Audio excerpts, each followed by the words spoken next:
பிரசங்கம் பண்ணணும்னா அங்க இருக்கிற ஒரு மகள் வந்து தன்னுடைய வாழ்க்கையை ஒப்பு கொடுத்து டெய்லி அரை மணி நேரம் தன்னுடைய எதிர்கால வாழ்க்கைக்காக மட்டும் 10 வருஷம் ஜெபம் பண்ணிருக்காங்க.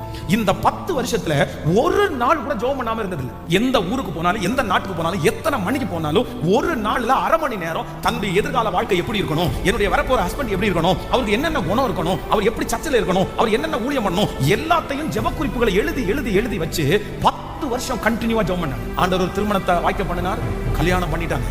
கல்யாணம் பண்ணின 3வது நாள் இவங்க என்னென்ன கற்பனை பண்ணாங்களோ, இவங்க என்னென்ன ஜெபம் பண்ணாங்களோ, இவங்க என்னென்ன ஆசைப்பட்டாங்களோ அப்படியே அந்த கணவனார் தலையில இருந்தது ஆப்போசிட், அப்படியே உடஞ்சிட்டாங்களாம்.